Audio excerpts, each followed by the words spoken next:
Los tres instrumentos de la muerte, de G. K. Chesterton.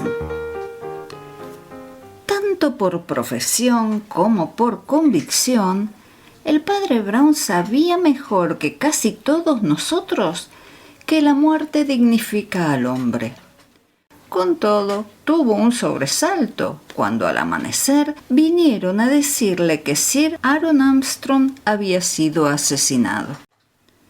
Había algo de incongruente y absurdo en la idea de que una figura tan agradable y popular tuviera la menor relación con la violencia secreta del asesinato. Porque Sir Aaron Armstrong era agradable hasta el punto de ser cómico y popular hasta ser casi legendario.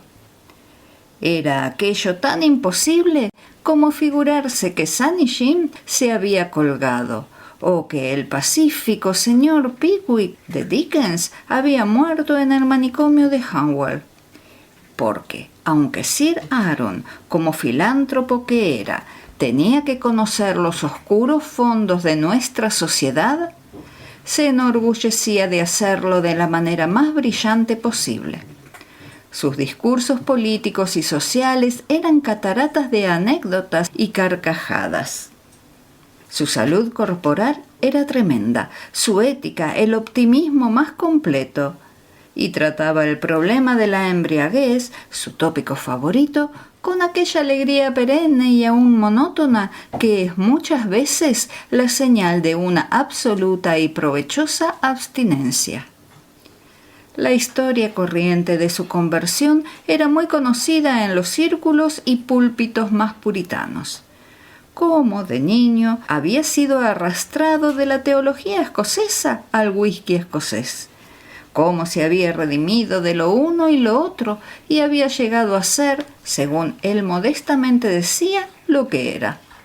La verdad es que su barba blanca y vellida, su cara de querubín, sus gafas deslumbradoras y las innumerables comidas y congresos a que asistía hacían difícil creer que hubiera sido nunca persona tan tétrica como un borrachín o un calvinista. No. Aquel era el más seriamente alegre de todos los hijos de los hombres. Vivía por los rústicos alrededores de Hampstead en una hermosa casa, alta pero no ancha, una de esas modernas torres tan prosaicas. La más estrecha de sus estrechas fachadas daba sobre la verde pendiente de la vía férrea, y hasta la casa llegaban las trepidaciones del tren. Sir Aaron Armstrong, como él decía con cierta turbulencia, no tenía nervios. Pero si a menudo el tren hacía trepidar la casa, aquella mañana se cambiaron los papeles y fue la casa la que hizo trepidar al tren. La máquina disminuyó la velocidad y finalmente paró justamente frente al sitio en que un ángulo de la casa se adelantaba sobre la pendiente del pasto. Generalmente las máquinas paran poco a poco, pero la causa viviente de aquella parada fue muy rápida. Un hombre vestido rigurosamente de negro, sin omitir, como lo recordaron los testigos de la escena, el temeroso detalle de los guantes negros, apareció en lo alto del terraplén frente a la máquina y agitó sus negras manos como un negro molino de viento. Esto no hubiera bastado siquiera para detener a un tren lentísimo, pero de aquel hombre salió un grito que después todos repetían como si hubiera sido algo nuevo y sobrenatural. Fue uno de esos gritos horrorosamente claros, aun cuando no se entienda qué dicen. Las palabras articuladas por aquel hombre fueron «un asesinato». Pero el conductor asegura que si solo hubiera oído aquel grito penetrante y horrible sin entender las palabras, hubiera parado igualmente. Una vez detenido el tren, bastaba un vistazo para advertir las circunstancias del incidente. El hombre de luto era Magnus, el lacayo de Sir Aaron Armstrong. El baronet, con su habitual optimismo, solía burlarse de los guantes negros de su lúgubre criado, pero ahora toda burla hubiera sido inoportuna. 2 o 3 curiosos bajaron, cruzaron la ahumada cerca y vieron casi al pie del terraplén el cuerpo de un anciano con una bata amarilla que tenía un forro de color rojo vivo. En una pierna se veía un trozo de cuerda enredado, tal vez en la confusión de una lucha. Había 1 o 2 manchas de sangre, muy poca, pero el cuerpo estaba doblado o quebrado en una postura imposible para un cuerpo vivo. Era Sir Aaron Armstrong.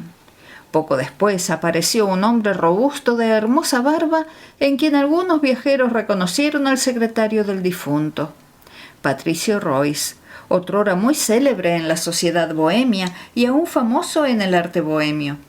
El secretario manifestó la misma angustia del criado de un modo más vago, aunque más convincente. Cuando un instante después apareció en el jardín la tercera figura del hogar, Alicia Armstrong, la hija del muerto, vacilante e indecisa, el conductor se decidió a hacer algo.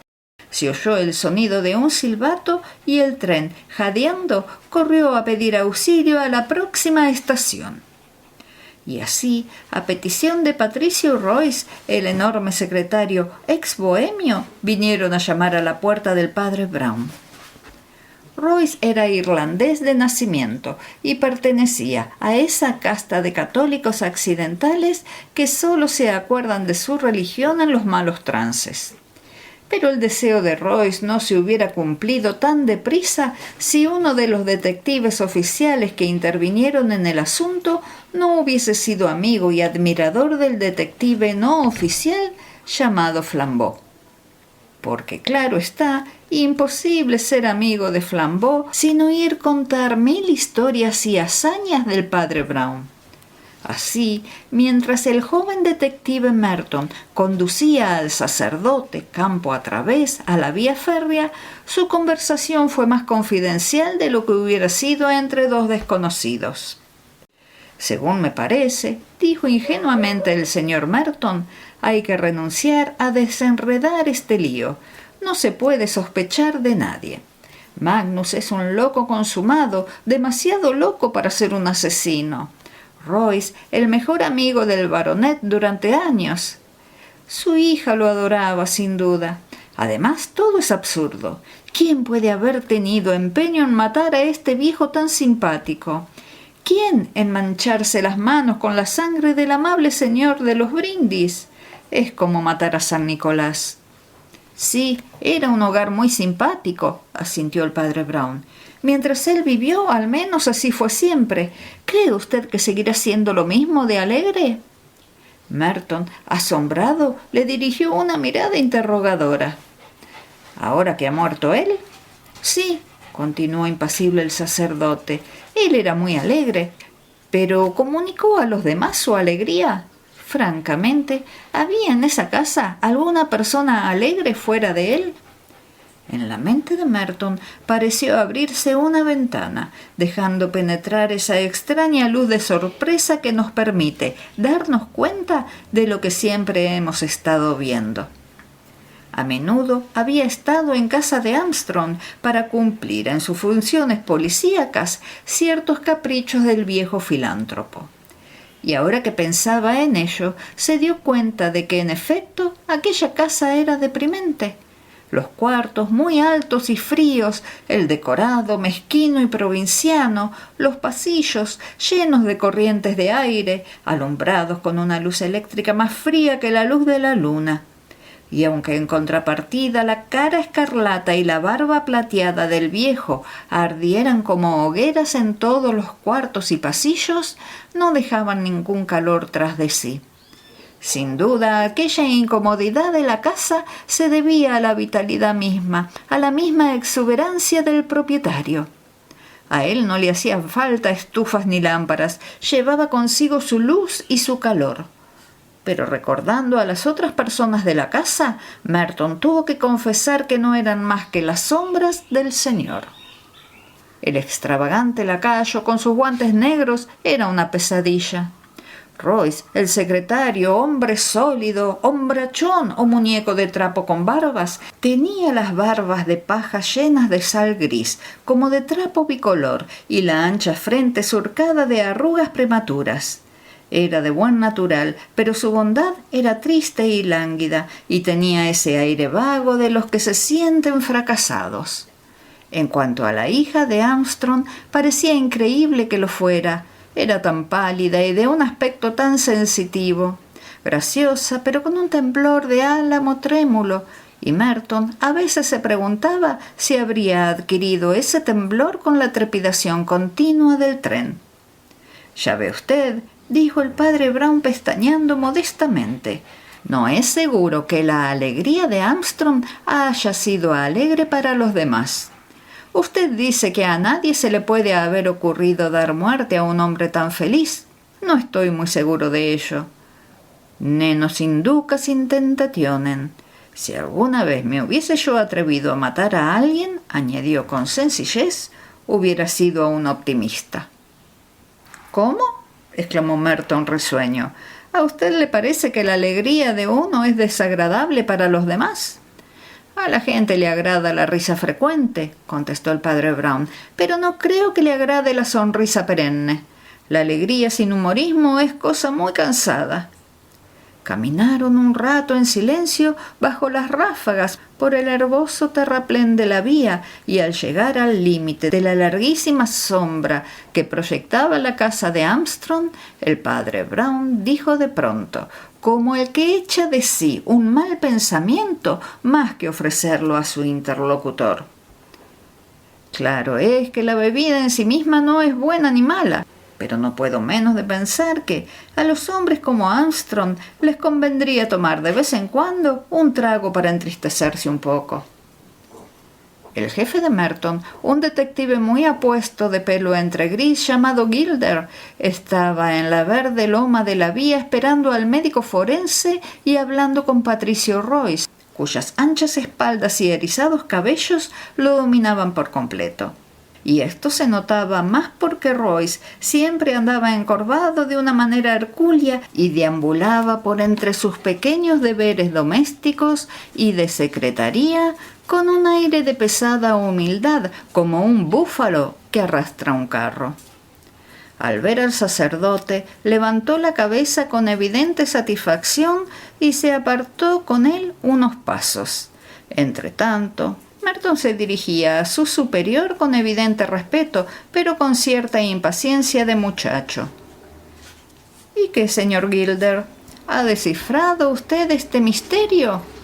«Aquí no hay ningún misterio», replicó Gilder, contemplando con soñolientas pestañas el vuelo de las cornejas. «Bueno, para mí sí lo hay», dijo Merton sonriendo. «Todo está muy claro, muchacho», dijo su jefe acariciando su puntiaguda barba gris. 3 minutos después de que tú te fuiste a buscar al párroco del señor Royce, todo se aclaró. ¿Conoces a ese criado de cara de palo que lleva unos guantes negros, el que detuvo el tren? Ya lo creo. ¿Cómo me produce escalofríos? Bien, articuló Gilder. Cuando el tren partió, ese hombre se marchó también en él. Un criminal muy frío, ¿verdad?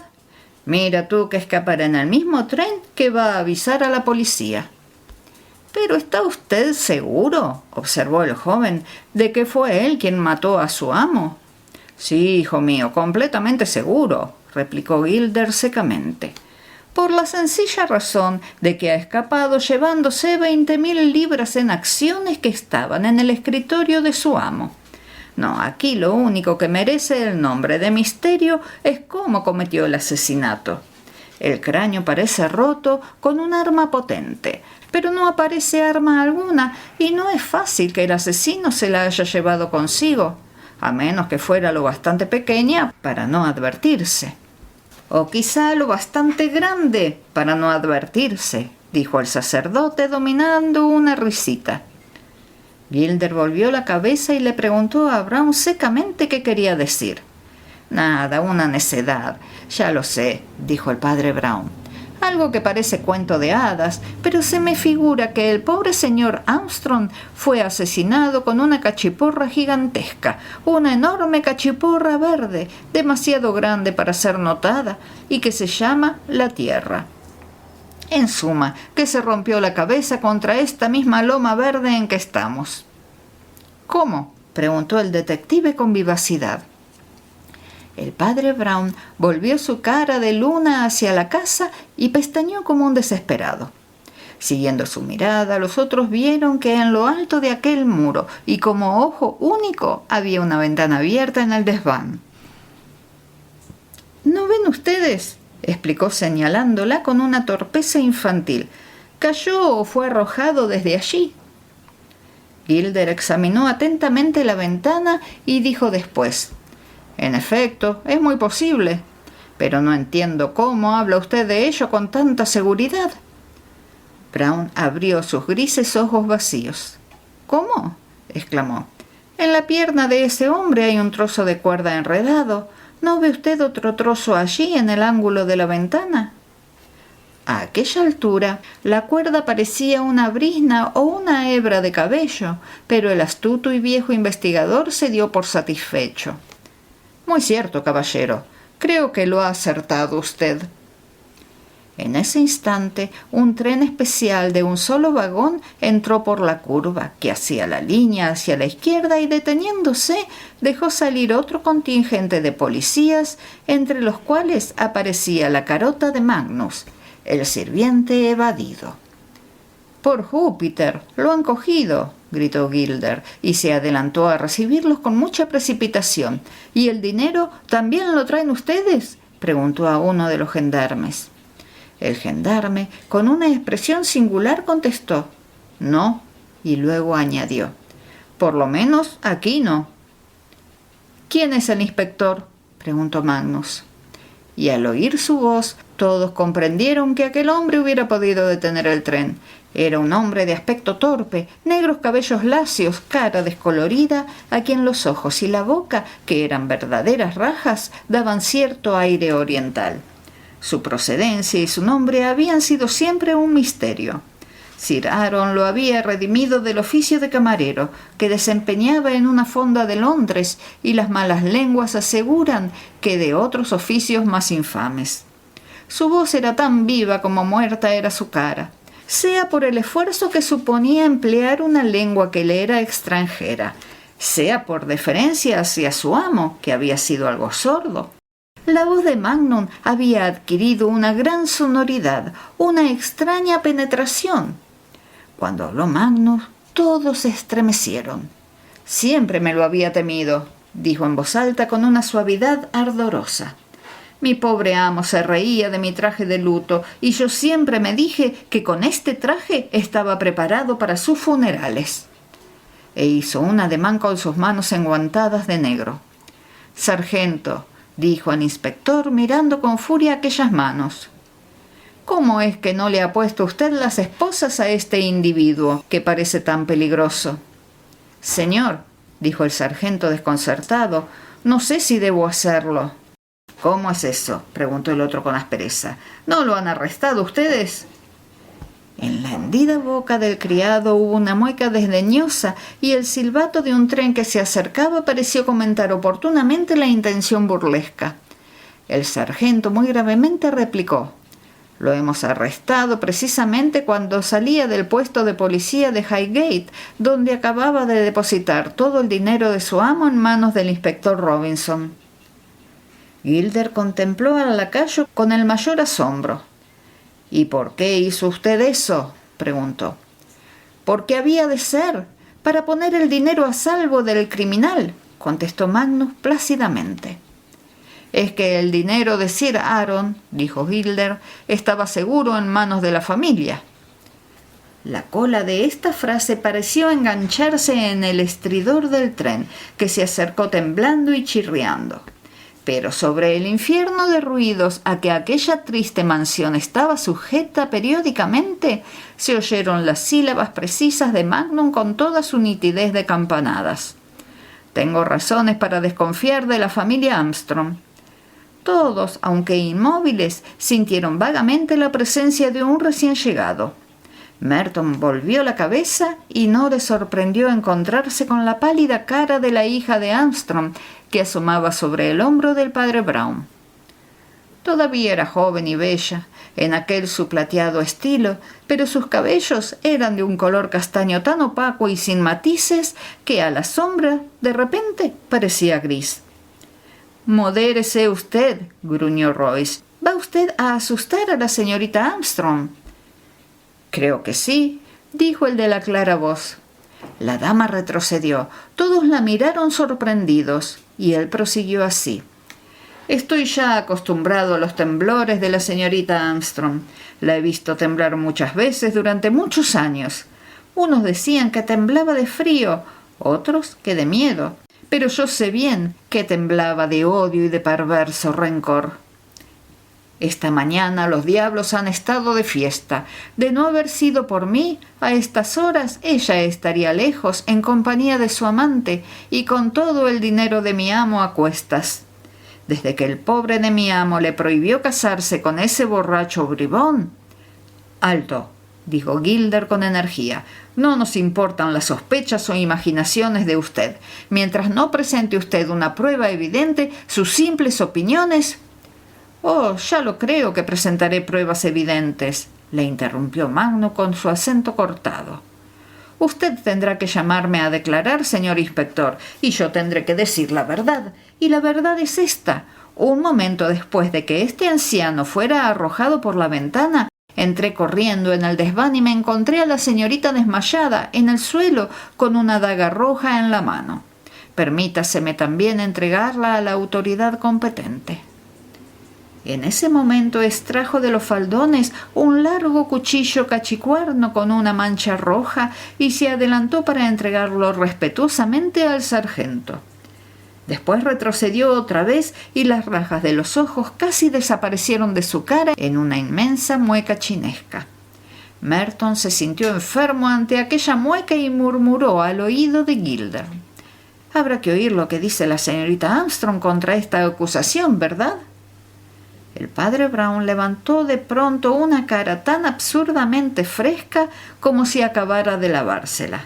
«Sí», exclamó con radiante candor, «pero la señorita Armstrong dirá algo contra esta acusación». La dama dejó salir un grito breve y extraño. Todos se volvieron a verla. Estaba rígida, como paralizada. Solo en el marco de sus cabellos castaños resaltaba su rostro animado por la sorpresa. Se diría que acababan de ahorcarla. «Este hombre», dijo el señor Gilder gravemente, «acaba de declarar que la encontró a usted empuñando un cuchillo y sin sentido un momento después del asesinato». «Dice la verdad», contestó Alicia.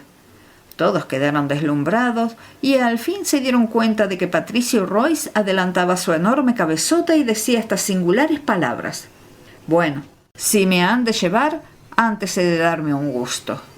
Y levantando los fornidos hombros, descargó un puñetazo de hierro en la blanda cara mongólica de Magnus, haciéndole caer a tierra más aplastado que una estrella de mar.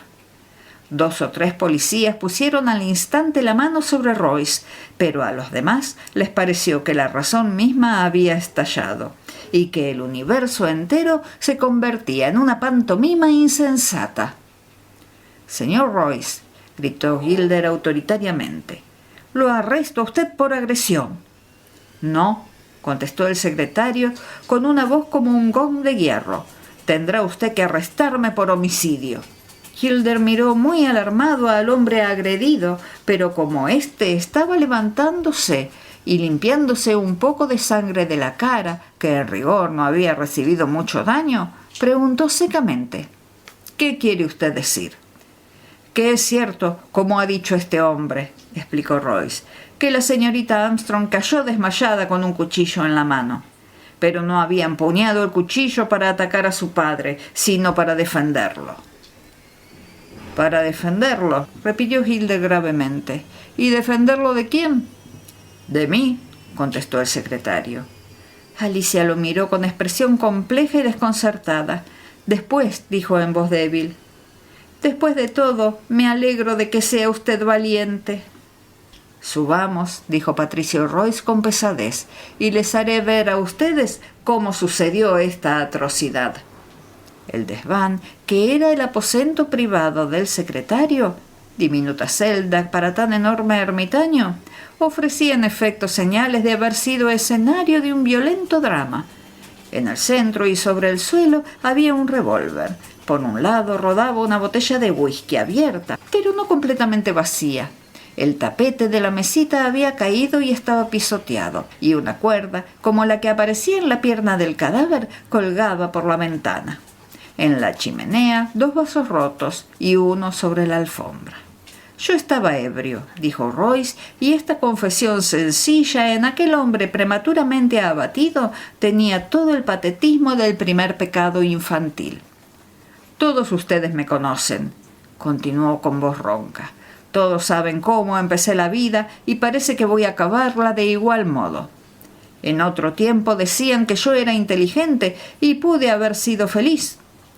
Armstrong salvó de la taberna este despojo de cerebro y de cuerpo, y a su modo el pobre hombre fue siempre bondadoso conmigo.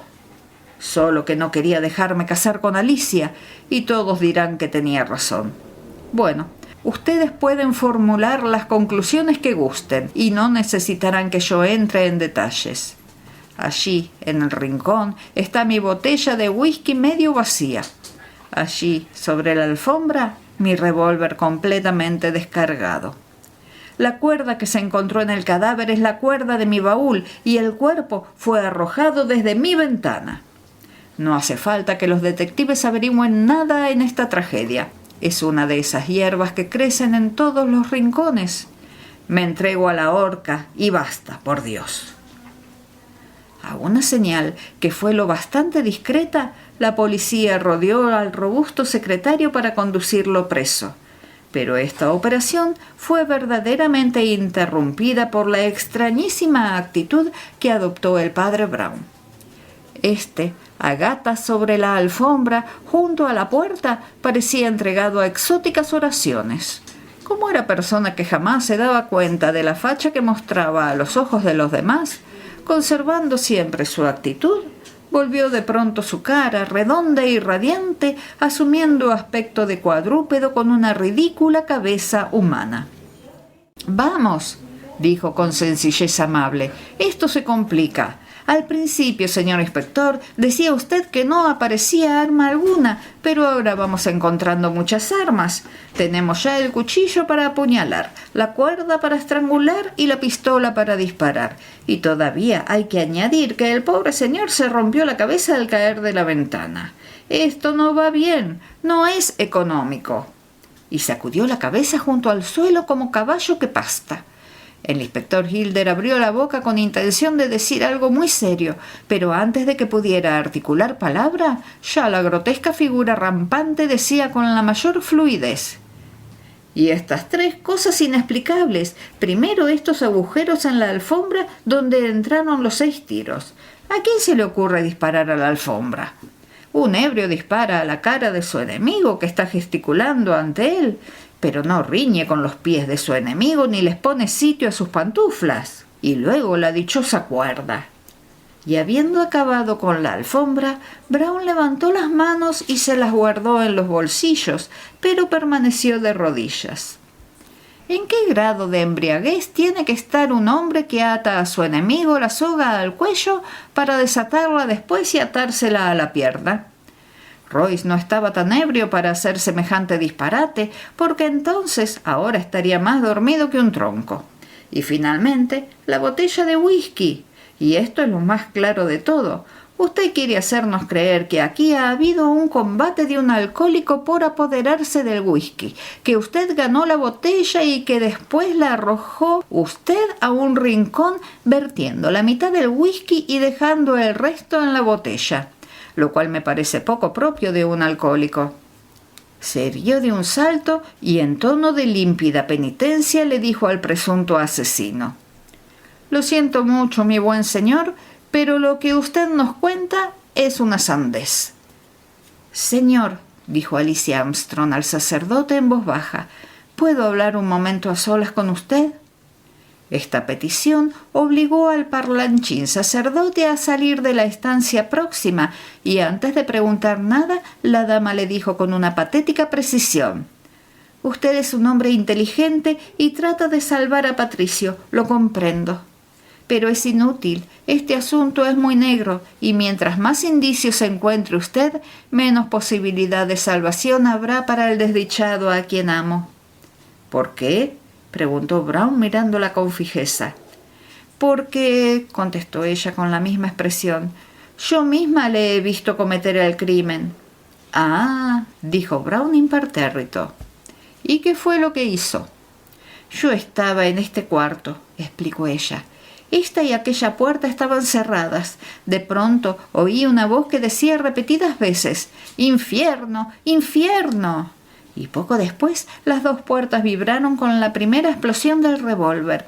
Hubo 3 disparos más antes de que yo lograra abrir una y otra puerta. Me encontré la estancia llena de humo, pero la pistola estaba humeando en la mano de mi pobre y loco Patricio. Y yo le vi con mis propios ojos hacer el último disparo asesino.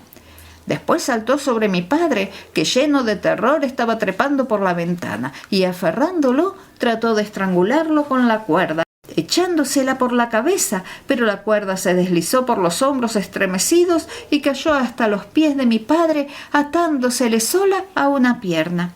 Patricio tiró de la cuerda enloquecido. Yo cogí entonces el cuchillo que estaba sobre la estera y metiéndome entre ellos, logré cortar la cuerda antes de caer desmayada.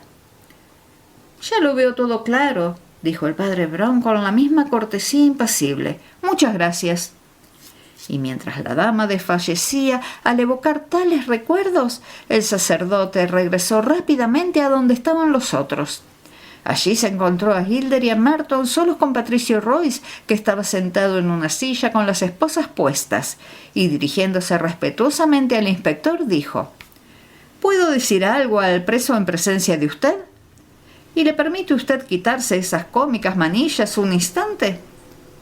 «Es hombre muy fuerte», dijo Merton en voz baja. «¿Para qué quiere usted que se las quite?» «Pues mire usted», dijo el sacerdote con humildad, «porque quisiera tener el honor de darle un apretón de manos». Los 2 detectives se miraron sorprendidos y el padre Brown añadió: «Caballero, ¿no quiere usted decirles cómo fue la cosa?». El hombre de la silla movió negativamente su enmarañada cabeza y entonces el sacerdote declaró impaciente: «Pues lo diré yo. La vida privada es más importante que la reputación pública. Voy a salvar al vivo y dejar que los muertos entierren a los muertos». Se acercó a la ventana fatal y se asomó pestañeando mientras decía: «Le dije a usted que aquí había muchas armas para una sola muerte. Ahora debo rectificar. Aquí no ha habido armas, porque no se las ha empleado para causar la muerte. Todos estos instrumentos terribles, el nudo corredizo, la sangrienta navaja, la pistola explosiva, han servido aquí como instrumentos de la más extraña caridad. No se han empleado para matar a Sir Aaron, sino para salvarlo». «¿Para salvarlo?», exclamó Hilder. «¿Y de qué?». «De sí mismo», dijo el padre Brown. «Era un maníaco suicida». «¿Qué?», gritó Merton con tono incrédulo. «¿Y su religión de la alegría?». «Es una religión muy cruel», dijo el sacerdote mirando por la ventana. «Que no haya él podido llorar un poco como antes habían llorado sus padres». Sus planos mentales se endurecieron, sus opiniones se volvieron cada vez más frías. Bajo la alegre máscara se escondía el espíritu hueco del ateo. Finalmente, para conservar ante el público su alegría profesional, volvió a la embriaguez, que había abandonado hacía tanto tiempo. Pero las bebidas alcohólicas son terribles para un abstemio sincero, porque le procuran visiones de ese infierno psicológico contra el cual trata de poner en guardia a los demás. Pronto el pobre señor Armstrong se encontró hundido en el infierno y esta mañana se encontraba en tal estado que se sentó aquí a gritar que estaba en el infierno, y esto con voz tan trastornada que su misma hija no la reconoció. Le entró la locura de la muerte y con la agilidad del mono propia del maníaco se rodeó de instrumentos mortíferos, el lazo corredizo, el revólver de su amigo, el cuchillo. Royce entró casualmente y, comprendiendo lo que pasaba, se apresuró a intervenir. Arrojó el cuchillo por aquella estera, le arrebató el revólver y, sin tener tiempo de sacar los cartuchos, lo descargó tiro a tiro contra el suelo. El suicida vio aún otra posibilidad de muerte y quiso arrojarse por la ventana. El salvador hizo entonces lo único que podía, le dio alcance y trató de atarlo con las cuerdas de pies y manos. Entonces esa desdichada joven entró aquí y, comprendiendo al revés las cosas, trató de liberar a su padre cortando la cuerda. Al principio no hizo más que rasguñarle las muñecas a Royce, y esa es toda la sangre que ha habido en el asunto. Porque supongo que ustedes habrán advertido que, aunque su puño dejó sangre en la cara del criado, no dejó la menor herida. Y la pobre mujer, antes de caer desmayada, logró cortar la cuerda que retenía a su padre, el cual salió lanzado por esa ventana rumbo a la eternidad.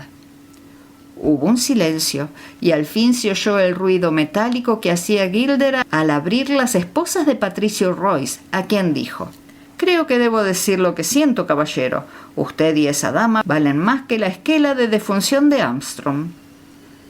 «Al diablo con Armstrong y su esquela», gritó brutalmente Royce. «¿No comprenden ustedes que se trataba de que ella no lo supiera?» «¿Que no supiera qué?», preguntó Merton. «¿Cómo que qué?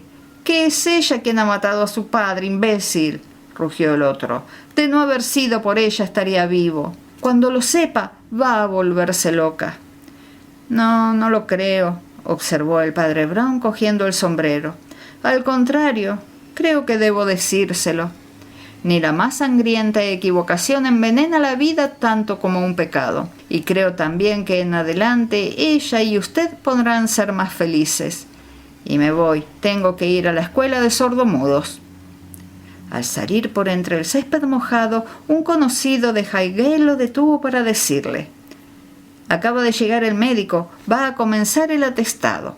«Tengo que ir a la escuela de sordomudos», dijo el padre Brown. «Siento mucho no poder asistir a tales diligencias».